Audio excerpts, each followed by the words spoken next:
Hey guys, I'm your host Smitha.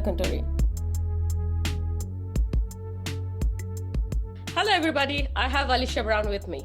She's a victim, survivor, leader, and a visionary. She actually gave me her introduction as leader or a visionary. I would say she is both of it. At times, we all need to be inspired. Alesha Brown, the Jai Guru, is the best-selling author, publisher, and transformational speaker who encourages audience by igniting the fire within and helping them to take the center stage. Welcome to the show, and I'm really honored to have you here. Thank you for being here and sharing your story.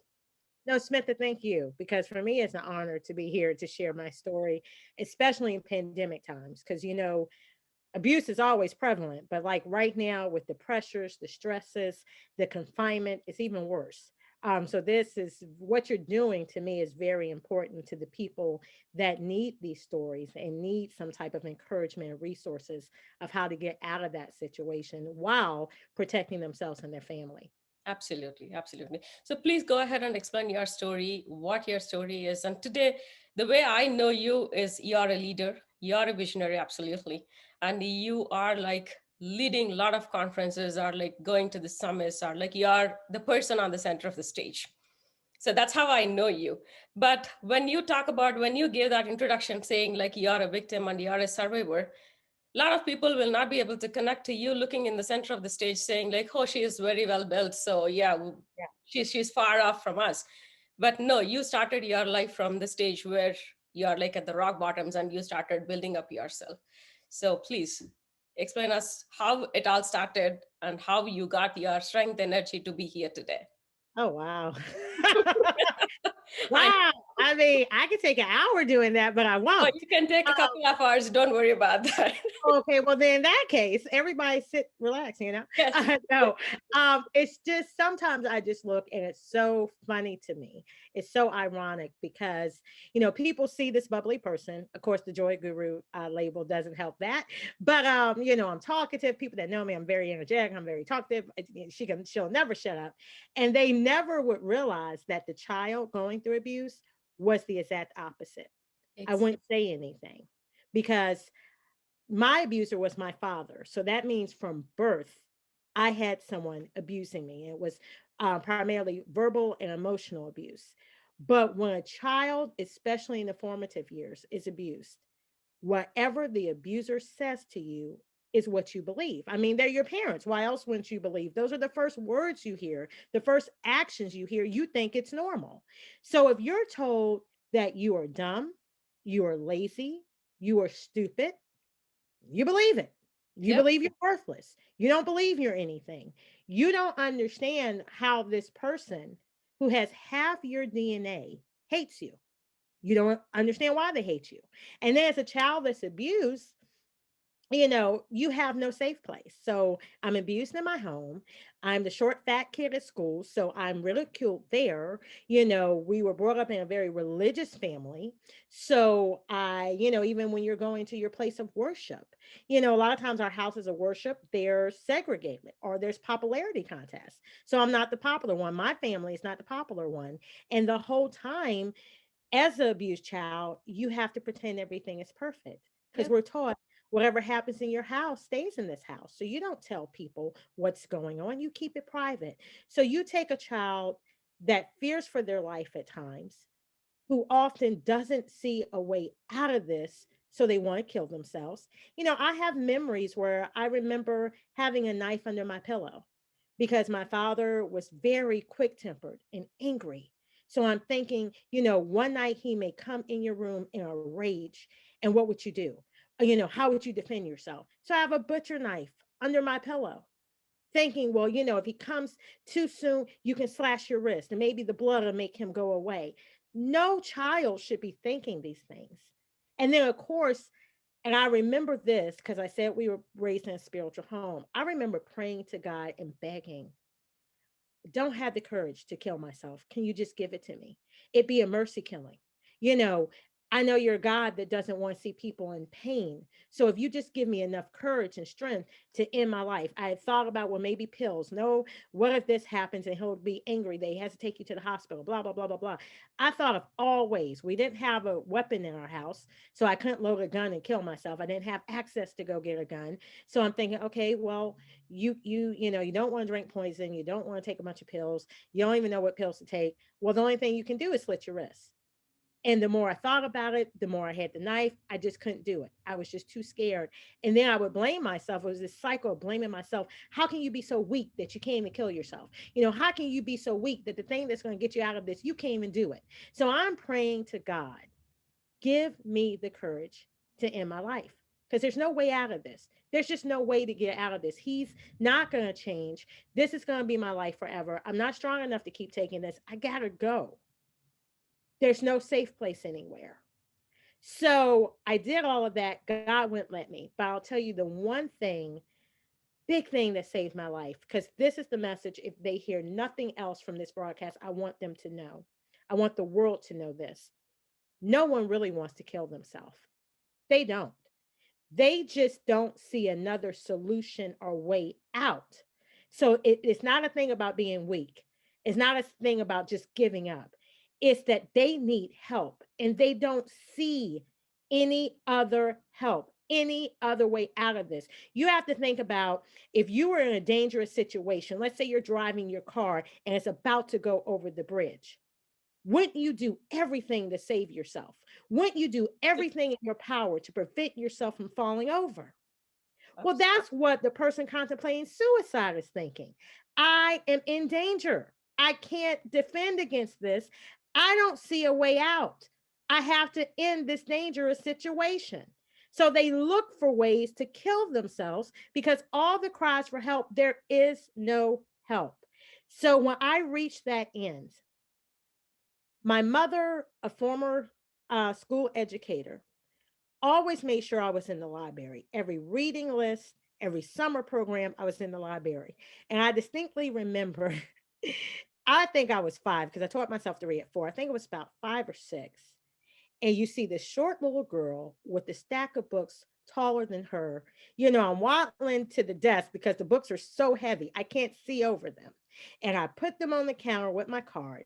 My mother was there with me that day, and I'm checking out all these books. And the librarian, she's scanning them and she's looking at them. She's looking up at my mother. She's looking at me. She's looking at them. She's like, I mean, I had Jackie Collins, Stephen King, Babysitters Club. I had all these different things. And she goes, she doesn't really know what she's reading, does she? And my mother just smiled and said, yes, she does. In reading those different books, not only did I have forms of escape, I found the stories. I stumbled upon stories of survivors that were successful. Oprah Winfrey, Maya Angelou. I studied the stories of people like that had gone through horrific abuse, but now were successful. So on the nights I was contemplating suicide after reading those stories, I said, God, if there was some good that came out of their life, I don't know. Maybe there's some good that can come out of mine. And I would tell him distinctly, I'm not promising you that I'm not going to kill myself. I just won't do it tonight. And then it was night after night, story after story. And now I'm here today. So I say all that to say that there is hope. But we have to, those of us that survived, and no matter what condition you are in right now, you may feel like you are so jacked up, you are so broken, you might feel worthless or useless. You might feel like you're so far apart from everyone else in the world and being normal and being happy. But the point is, you are alive. And if you are still breathing, there is still opportunity. There is still a chance for you to turn it around. There is still a chance for you to have joy and happiness. But when you cease existence, there are no more opportunities. There's no more chances. There's no more hope. So you have to sometimes just give yourself a pat on the back for winning, because you're winning if you're breathing. And if you're breathing, you can navigate the story from here. You can't control all the time what happened to you, but you are in control of this point today and going forward. And you have to rejoice in even that little victory, because that little victory is huge. Yep. When you're mentioning about like, yes, you can do it, or like you can navigate through your problems, Yes. a lot of people usually say that. I mean, you can hear that from any normal person also, like hearing that. But the Right. person who is in that situation, what will actually help? I mean, these words will, as I just mentioned, like you can hear anywhere. Everybody will Right. sit beside that person and say, like, you can do this, you have to do this, and then yeah, there is no other way. You should not kill yourself. Yeah, all these things from an outer perspective, it is easy Yes. to say. But the person actually in that stage, what would be the one thing, or like the biggest suggestion, or like advice that you will provide to that kind of a person there who is Yes. in that situation? Yes. You know, that the first book I wrote, that was why. Because I felt like someone that had been there needed to speak to that person that was on the ledge. You needed to say something to help them not jump off. And the only person that can do that is somebody that's been there. So, one of the things that is very important that we hear all the time is mindset. It's how you think. That's why I understand people say motivational speaker, but I don't aim to be your motivational speaker because that's a cheerleader thing. And like you said, if you're right there, I can hear those words from anybody, but I'm on the ledge. I don't need you to give me a little cheer, cheer, pom, pom. You can do it. No, I need you to give me something that transforms me and gets me off this ledge. So, Exactly. one of the things I had to shift was, and one of the things I had to understand, in my case, my abuser was dead. So, number one, I said, you're letting someone that's dead control your actions today. They're dead and at peace. You're alive and suffering. But what if your abuser isn't dead? What if your abuser, you're going through is alive and well? Well, here's the other part I say. I had a friend who due to the savages, man, I don't even think there's words for how horrific her abuse was. And watching her over the years from head to toe, how it physically crippled her body and her mind and her emotions. Just watching her suffer so much and trying to have any sense of normalcy in her life. And the deal was she would keep saying, don't they see what they've done to me? Don't they see how I'm struggling? Don't they see how they're the cause of why I can't get my life together and the struggles I had with my kids? And I looked at her and with full love and respect, I said, no, because that's not what abusers do. If they felt that way, they wouldn't have abused you. They don't have the heart of compassion you have. So they can look at you and your struggles. They don't see it. They don't take blame for it. Why? Because the abuser, as terrible as this may sound, it's a reality. They stick and they move.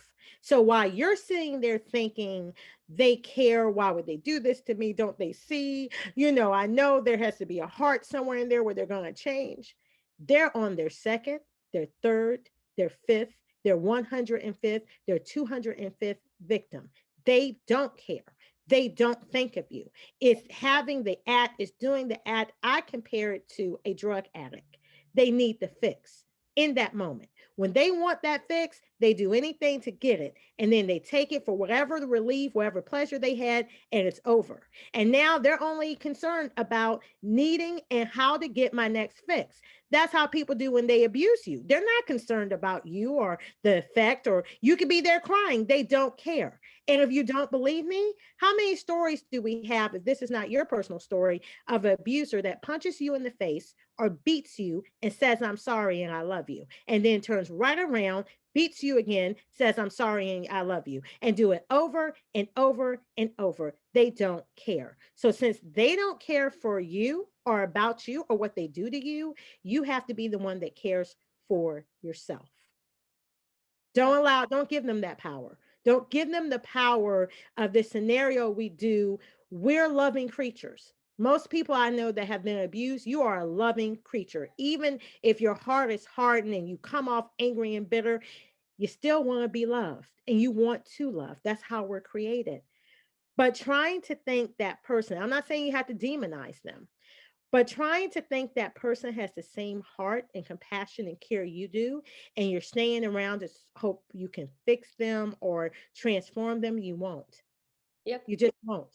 And sometimes we can't save everybody. You have to save yourself. I give this analogy. If you're on the plane, they always tell you, let's say you're a mother and you have small kids, put your oxygen mask on. Well, that's kind of selfish. If I have my children, I'm a mother, I would risk my life for my kids. Of course, I put the kids' mask on first. I'll think of me last. No, because if you go first, who's going to put the mask on the kids? You got to save yourself first so you're some use to those you say you love or what you say you're meant to do. Sometimes I can't save everybody.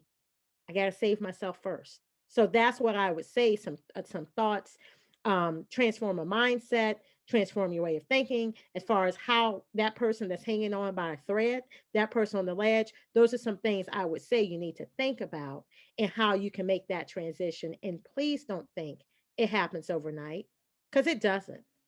It's an Absolutely. ongoing process. It doesn't. There are some times you think you are well, something triggers a thought, and you can go back to feeling like, what happened? I'm low again. I mean, I feel like I can't get my breath. It's a continuous cycle. There's no one fix all. There's no boom, today I'm happy, I'm healed. I don't remember anything. It never happened. That isn't what happened. But you also don't have to live in bondage and be broken and feel worthless all the time either. That's not healing. Yep. Yep. When you're actually mentioning about like, yes, moving forward with yourself, or like, yeah, loving yourself, or like, taking care of yourself, put yourself first, what Yes. would be the first step that you suggest Woo. Wow. for a Um, person that is in a very dark place? What would yeah. be the first step you actually suggest? To me, I think you have to realize and admit that you're in a really dark place.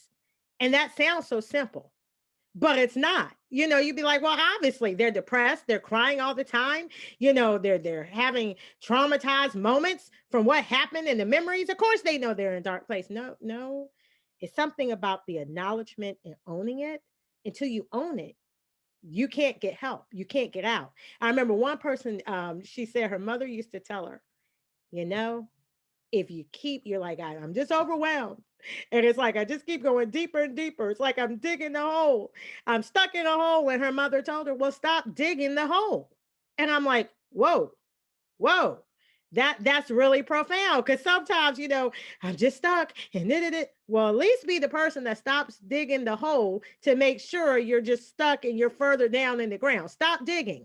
So my thing is, I always say, if you're bleeding, we need to first stop the bleeding. We can have all these analytical, well, I think you're suffering from PTSD. You know, I think you're suffering from this.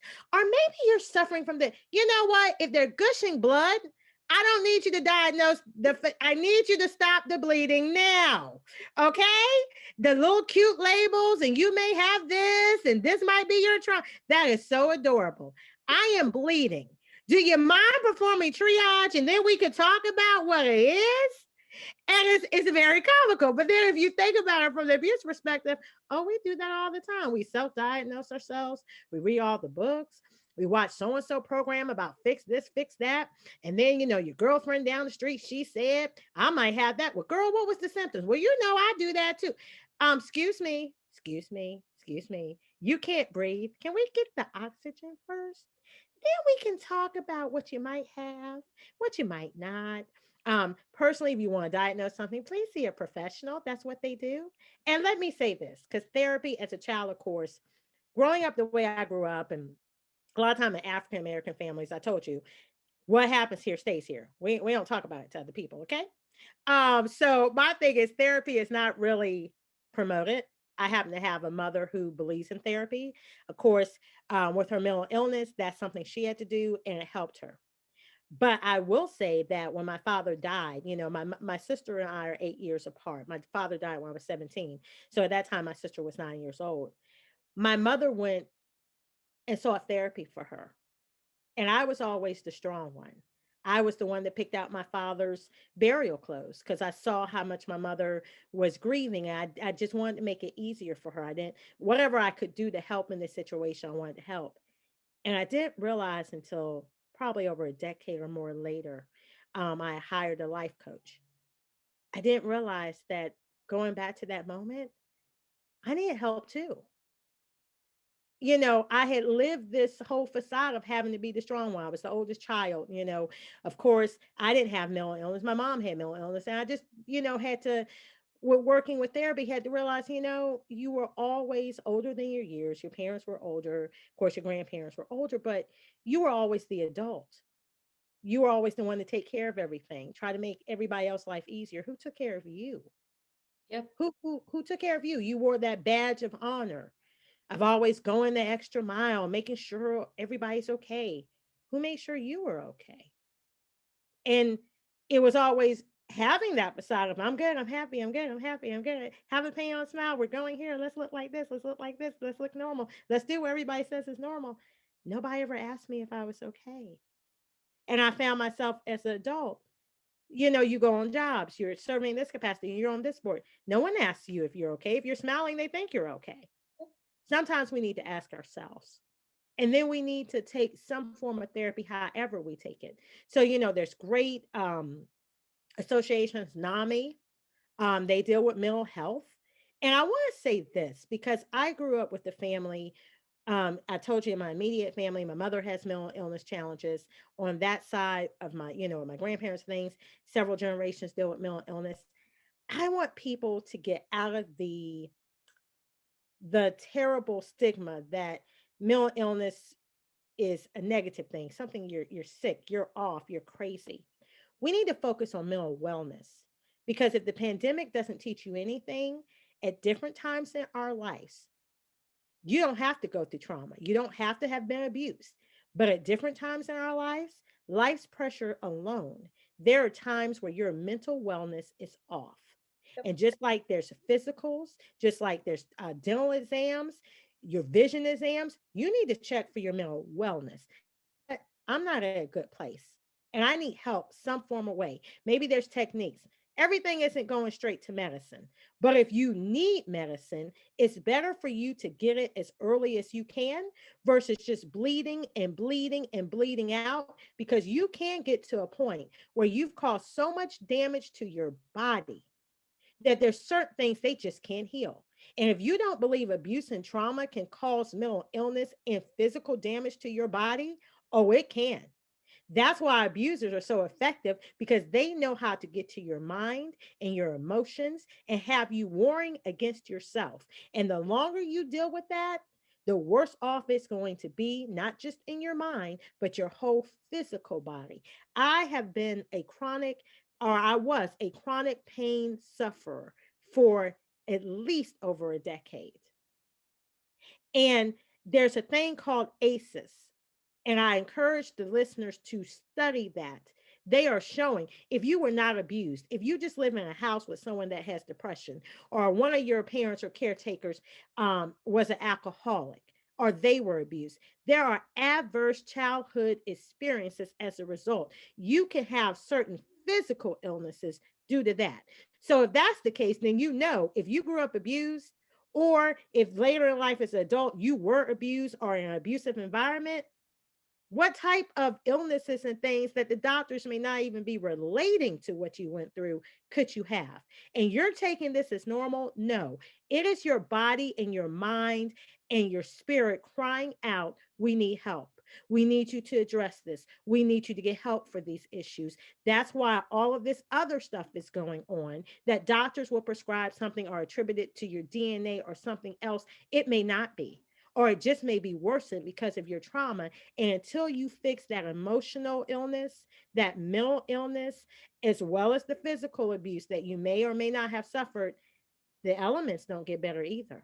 So now you're being re victimized twice because you were abused and victimized by your abuser, but now my body over the years is still suffering, still going through. And tell me how you live your best life when you're sitting up here hurting, in pain, not to mention mental anguish because you're still replaying everything that happened, or you may still be in the abuse. So everything that is happening. And that isn't good for you, but it's not good for anyone around you that you're taking care of either. So you have to get help. You can't listen to other people's words. Well, why don't you just shake that off? Yeah, So and so went through something worse. All that happened to you was, well, no, because what seems like all that happened to you and someone else's story is worse. I tell people, your story was that bad for you. Your body, your mind, what trauma it caused you is just as bad for you as maybe that horrific story you're hearing over there was for them. Don't compare different people's abuse. absolutely. Don't do that. Don't do that. I Yours was traumatic to you. So own that and own the fact you need help. Don't feel shame for needing help and seek it as soon as possible. And you don't have to tell everybody. You don't. It can be private. Do what you need to do, but get help. Because to me, the most horrible thing is to need help and not get it and it was accessible to you but you didn't get it. And you suffer in silence and you suffer so long when help was available. There's no shame in needing help. You weren't born by yourself. There was doctors or a midwife or somebody that helped the person carrying you for you to be born. So if we're not born by ourselves, you're not going to die by yourself. Somebody's got to bury you. Someone has to relocate the body. It may sound morbid. Why do you think throughout life you're supposed to do everything yourself? You can't heal by yourself either. So seek help. Don't be ashamed of that. That's your obligation, is to seek help so you can move on. Doesn't matter about the abuser. It's for you to be able to move on and know that you deserve to move on. You deserve to be well. You deserve to be happy, and it is possible. Don't believe it's too late or I'll never be normal. What happened to me is just too bad. I'm just going to suffer for the rest of my life. Because if that's what you believe, that's exactly what's going to happen. If I may request, would you be able to explain a couple of scenarios of how you have been abused? The reason that I wanted to ask that Yes. question is how you actually came out of that situation. Whew. What helped you, or like how you put up your mindset to. So, if you can explain a couple of scenarios, the depth of your abuse and how you worked to come out of it. Yes. I think one of the saddest things I realized probably in my 30s was the fact that for a long time, I didn't want to share my story of abuse because when I was hearing people talk about abuse, I'm like, well, that didn't happen to me. So I started questioning my abuse. Not that I had the experience, but well, it doesn't seem like it was that bad because, this one over here was sexually abused. This one over here was beaten to a pulp. That isn't my story. And then I had to go back and go, okay, let's just go back. You were emotionally and mentally abused. Okay. Obviously, it was bad enough where you're contemplating suicide and not once, but the majority of your life. And if something wasn't that bad, how is it normal for a 5-year old, a 6-year old, a 7-year old, all the way up to probably 17 or 18? It's not normal someone that age would want to die and Yeah. want to kill themselves. And the only time that was true is when my abuser was in existence because he died at 17. So obviously, people say, well, words can't hurt you. So a lot of time we normalize, well, back in the day, um, it was normal. People said that. They didn't mean they were going to kill you. Or, people got a little bit too angry and, they came at you, they charged at you. But, they wouldn't have really killed you or whatever. Children don't know that. Yep. And the truth is, and I'll bring some humor because I always bring humor to things. I like to watch old stories, so I'm a avid to this day. I watch the old Twilight Zones. I watch the old Alfred Hitchcocks. And pretty for the most part, it's okay, but sometimes it's like it plays with my mind. You always saw those stories where the husband or wife got angry, or the person got angry, and they start fussing, and you hit someone, or you went to choke them, and they fell and hit their head. And it's like, oh my God, they're dead. I didn't mean that. So that taught me, and putting it together, in the heat of anger, anything can happen, but also it's the fear of that person. People have heart attacks from the fear that you're going to kill them and harm them. And then the person's left to explain, well, I wasn't really, you don't know what you really will do in a rage, in a fit of anger. So for me, it started, early on with being emotionally and verbally abused, which of course left me with no self-esteem, believing I'm worthless, believing what my abuser said. You're fat, you're lazy, you're dumb, you're stupid. So that's how I lived my life below. I wasn't a smart person. And then I look back and go, what are you talking about? I mean, I was a sickly child. So it's like to high school, I missed probably 50 or 60% of the school year and was still able to come with honor roll grades or whatever. It's like you were highly intelligent. And then my mother, who always thought she was stupid, also grew up in an abusive environment from her father. She graduated number 7 in her high school class. So, how are these two women who are collegiate educated, have high scores? How do you think you're stupid? Now I look at things I do in the business. I'm like, it's sheer genius of what you're producing for clients. How did you ever, your creative mind, what you were doing, teaching yourself to read at 4? Why did you ever think you were stupid? You know why? Because that's what my abuser said. And we believe we are a product of our environment, good or bad. So we believe what we're told.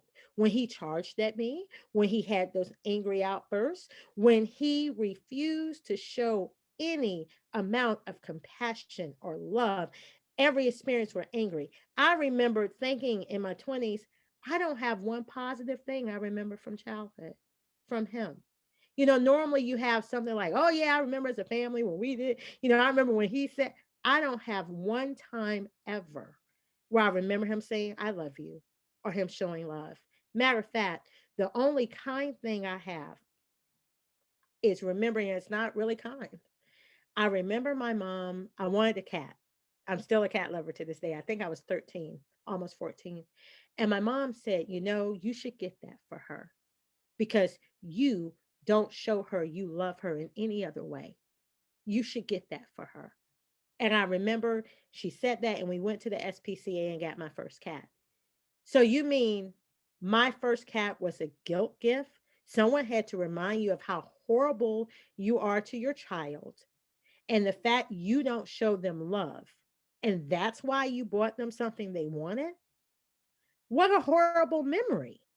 So I say that to say the effects of that emotional and mental, and then the fear of being attacked and the anger was so traumatic.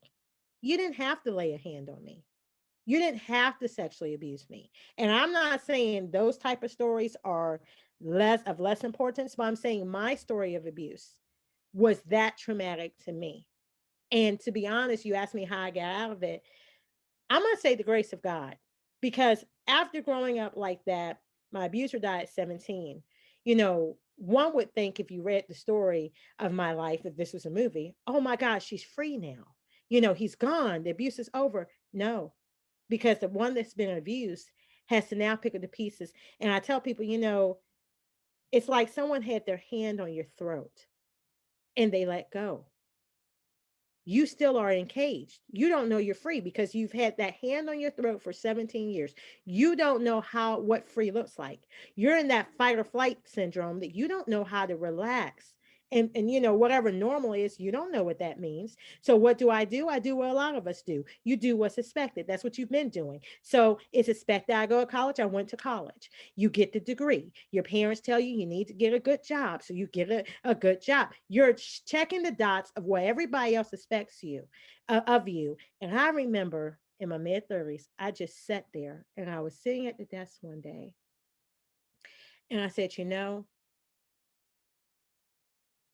I'm too anointed. God's anointing is not meant for me to sit behind this desk. And it was the first time I was in my mid 30s. It was the first time that I just thought about what I wanted. I had always done what everybody else expected of me. I was performing that way at work. If that's not enough pressure, I never asked what I wanted. Even when people would ask me growing up, what you want to do? I wanted to do what everybody else expected me to do. Mom was a school teacher. I knew I didn't want to do that. But it's like, well, what do you do? I don't know. And you're listening to this one. I had no sense of purpose and what I wanted to do because I had lived my whole life trying to survive and I didn't know how to breathe. I just knew how to fight. And, on the job, you're fighting for what you think you deserve, especially being a double minority.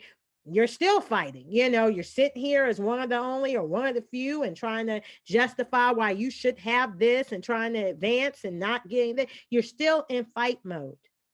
Yeah. And I finally just had a moment where it was my aha moment where I start thinking about, what does Alesha want to do?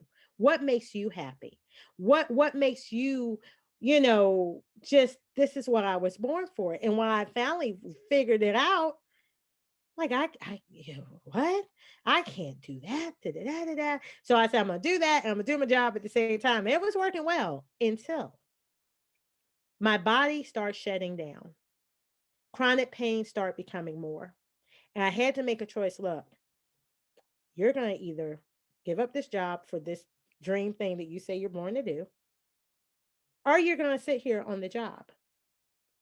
You can't continue to do both. You're burning the fire in both ends. Your body, the vibrant one you are. I used to walk around the office making up excuses to do work. I couldn't sit there and just the work is done and do what everybody else was doing on Facebook or on the phone. No, I have to do something. I'm reorganizing things. I was quick to be walking all over the building because I'm just energized. I found myself, I can't even walk. I'm barely struggling to walk from my car to my office, which was a short distance. And I'm going to say this because it's important to tell you just how far abuse can go. And if anyone's in a situation, please get help. My body, I was having problems walking. I remember holding on to my mom's arm, going to the orthopedic specialist. I can only take 3 steps at a time and pause. 3 steps at a time and pause. My mother is 32 years older than me. Between the two of us, you're looking at this 30-something-year-old woman and her 60-year-old something mother. If someone should be walking like that, it should be her, not me, not her daughter. But it's me. And did it, and mind you, at that time I had lost over 200 pounds. So what is wrong with you where you can't walk? I didn't put all these things together. I didn't know about ACEs. I didn't know about that. So they put me on narcotics. Fortunately, I didn't have to take it every day, but at the heat season, I was taking it more than what usually. I would have to admit, okay, eat your breakfast. I would drive to the office. I had to cut the doses in half. I had to have enough in my system just to walk into my job because the pain was so unbearable and was affecting my ability to walk. I would have loads of coffee all day because I have to stay awake when this medicine, even half of it, is making me go to sleep. Sometimes I was nodding off at my desk. And then I had to time it just right because I had to have at least enough of it still in my system, but not enough of it where it would impair my driving. Just enough for me to get home. So the residual had to wear off pretty much all of it, but just enough for me to be able to get home and walk up 3 small steps so I could collapse in my recliner and eat something and take my medicine because the pain was that bad from head to toe. And I said, something has to give. So that's when I started seeking more help professionally, dealing with some issues that I thought I'm fine, I'm whole, whatever. We're talking about, by that time, probably 15 plus years later, I'm not okay. And my body is telling me, you're not okay. I didn't realize it was the emotional damage from abuse that, there was still some residual, there was still some issues not dealt with. I thought I was okay, but I wasn't okay because I'm still fight or flight, still doing what's expected. I'm not living, I'm not thriving. And I equate that to what I call the walking dead. There's a lot of us that are walking dead. You checked out a long time ago. You're doing what's expected. Now you're in the quote unquote normal life, but you're not living according to your purpose. You're not happy. You haven't dealt with the issues. You don't even know who you are. You're just being what everybody else wants you to be. So you're the great mom for your kids, whatever you think that means. You're the great wife to your husband, whatever you think he thinks that means. You're the great worker, whatever your boss thinks that means. You're performing and being what everybody else wants from you. And what about you? And you're paying the price. You're Yeah. suffering, you're dying inside every day, but you're just the walking dead. You're not thriving. You're not really happy, but you don't even know how to get there. You need help and you need to ask for it. So when you are mentioning that you are not, you don't know how to get there, and you also mentioned in your explanation right now, you have to figure out what you wanted to do with your life. how do you think one person can identify what their dream work is, or like how can they identify their purpose of life? It's cliche. Two things. One thing they always say is, what would you do if money wasn't an issue? Like, if there was anything, if you shut your eyes and there was anything you can do and you didn't have to worry about money, what would you do? That's one of them. Because anything that you're like, oh, if they, even if they didn't pay me, I would go do that. That's closer to what you need to do. And then two, look at that. Once you identify what that is, look at what you spend the most time doing. Because some of us are great encouragers. Some of us do things voluntarily. It may not be formal as you actually go someplace and volunteer. For some of you, it is. For some other people, it's like you may not have an official organization you volunteer at, but if you look at your community with your friends, maybe with what you do at church, maybe what you do in your neighborhood, it's just something you do because it's something you love to do. You know, you feel compelled to do. One thing I know about abused people, a lot of time we're helpers because Yep. we know what the world is like when it's not ideal, and we're trying to be that person we needed that we didn't have. So some things you just naturally do and you love it and it's fun for you. A lot of times that's your key. It's either what you should be doing or it's like a clue to what you can do, what your purpose to do. And once you understand what that is, you need to pursue it. But what you need to do, and what really stops so many of us from doing it, is stop counseling it out before you give yourself a chance. Because then we go into, well, okay, how am I supposed to make money doing that? Like, how will I survive? How will I take care of my family? How will I do this? And we start counseling out because now doubt sets in. Well, you know, I've never done that before. No one in my family ever done that. That doesn't make sense. Well, what if I don't make it? And then we go, I'm just going to play it safe over here. And I remember I laugh now because I went to my mom. I said, you know what? If anybody's going to talk me out of 100% entrepreneurship, it's my mom. Because she's going to say, well, how are you going to have insurance? How are you going to pay your bills? Do you need, are you sure you want to do it? So I'm like, oh, I knew when I said I was going to do this. The one person that's going to knock me back in reality if I'm crazy is my mama. And I went and talked to my mom. Mama's ready. She's going to say something and she, you know, she's going to confirm it. She's going to be right. And then I'm not going to do this. And she goes, well, how will you get insurance? I said, well, mama, I can do da da da da. Well, okay. Sound like you got to figure it out. And I'm sitting here with my eyes open. I'm like, God, my mother has flipped. If there was one person that was supposed to tell me I'm crazy and not to do this, it's my mother. And she's so calm and at peace. And I'm going, uh-oh, I didn't plan for that. So now I can't get out of this. I guess I gotta do it. And then it's like, I've never regretted it. Did I, well, I say it's been a smooth course? Heck no. Matter of fact, I have this story publicly, so I'll tell it. 2 months after I had left my job, I had resigned. My mother had a breast cancer scare, and the director of my nonprofit simultaneously had emergency surgery where we thought we were going to lose her. It was also unexpected. Now, while I was happy that I no longer had to ask somebody permission to leave work and I could be there for both of them, less than 2, 3 more months, I was diagnosed with a chronic illness and had to shut down my business for the better part of a year. And I look back on that and say, we're going into year 6 of my business. You are still here. You're working according to your purpose. Those issues you had, you don't have them to that degree, or some of them are gone all altogether. You survived. So just like the child abuse, just like other obstacles in your life, you survived. And then if you really look back at it, the stuff you survived, you're a freaking superhero. So the next time you want to doubt what you're able to do, look back over what you've been through and survived. You can do anything. You just need to claim that. You just need to know that. And then you need to silence other people's voices or other things in your life that's telling you otherwise.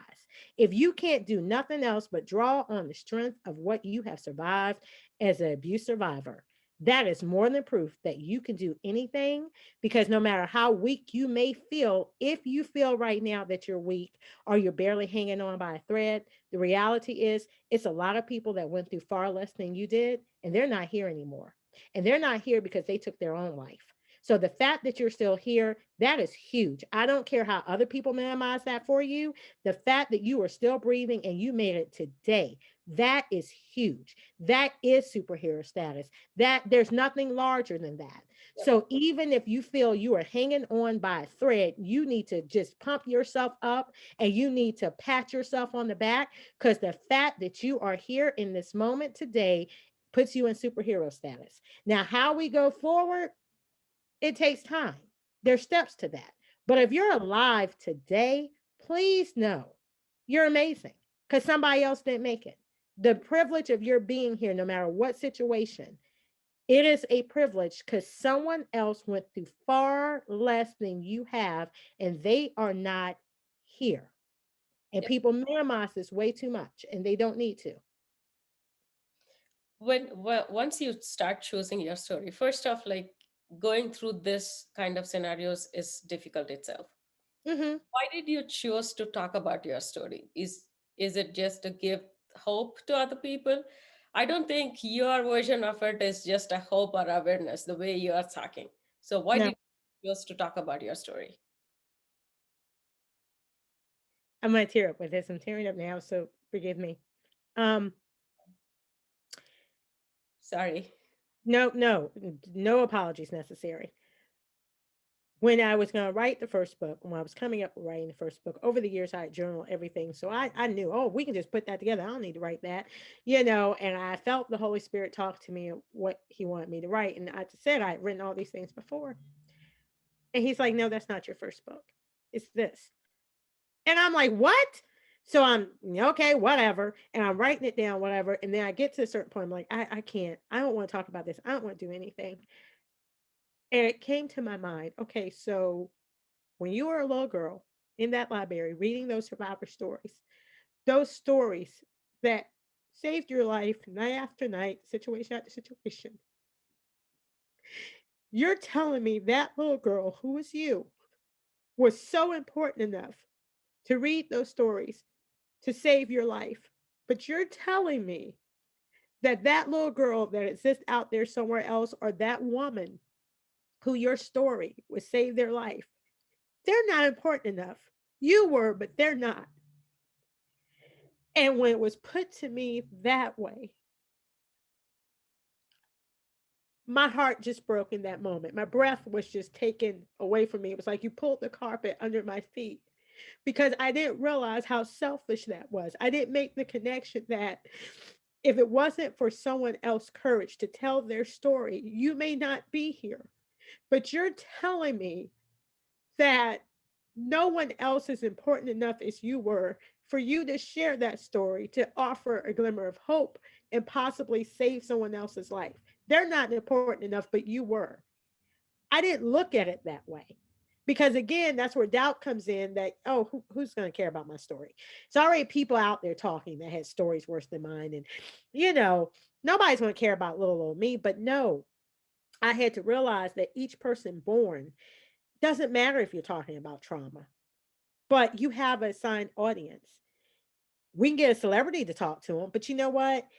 It's something within you and your voice and what you've been through and what you're saying and what you know from what you've been through. That's why they're your audience, because they need to hear from you. They'll be transformed differently by your sharing than if a celebrity shares. Those people that you're assigned, that are assigned to you, they resonate with you so much because your story, that's me, that's me. They look at you like that's me. They need to hear your survivor. They need to hear the steps that you had. They need to even hear some of the experiences. To not do that, I want to give a disclaimer that there is a time that you're not ready. I understand that. I work with different authors and I let them write the book and I go, okay, congratulations, it's done. But we're going to pause before we publish it. And they'll go, what? I mean, it's done. Why are we pausing? I say, because you know what? First of all, writing is cathartic, but sometimes you're writing it first for you. You're not ready to share it. And they're like, what do you mean? We got the book cover, we got the trailer. You know why? Because I have identified through this time that you're still in pain. And the level of pain, if we allowed you to go share this book now, which means you had to continually share your story, we would be re traumatizing you. So we're not going to allow you, or we're not going to advise you, because there's a legal thing. I can't stop you completely. But in love, what I'll say is, this is too traumatic for you. And I advise you to seek some help first to heal yourself and address some of these pain points that sharing this story, even in written form, has been, like ripping a band-aid off that wound. If you keep ripping the band-aid off, it can't heal. Sometimes you need to share the story and write the story to heal, for the catharticism that writing has. But before you go publicly share the story, you can be at a point where you realize, oh my God, this traumatizes me. Get help first, and go through that first before you make the position to share the story. So I understand there are times where you are too wounded, or bringing this up again has brought up certain things that you thought were hidden, you thought I dealt with, and you haven't, and you need to pause and go get help. Nothing's wrong with that. Sometimes just the fact that you're sharing the story, you need to make sure that you have some clinical help, some professional help with you to help deal with some of the emotions. Maybe it's not traumatizing you, but it is weighty, and you need someone to continually help you as you share the process. Got that? But at some point, after we've done all that, it's time. It's time for you to pay it forward and go share the story, so that when they see Alesha Brown, the joy guru, and you're seeing where I'm all happy and joyful, you know how I got there. It's not that I didn't have problems. It's not that my life is perfect, because that's the veil we do. We compare our middle to someone else's ending. We compare our beginning to someone else's middle. You haven't even seen everything they've gone through to get to that point. And the sad part is, a lot of times they don't tell you. So Yep. that we have this cloak of perfection, everything's wonderful. Tell them about what you've been through so they can get some inspiration to keep going and not feeling like it's something wrong with them.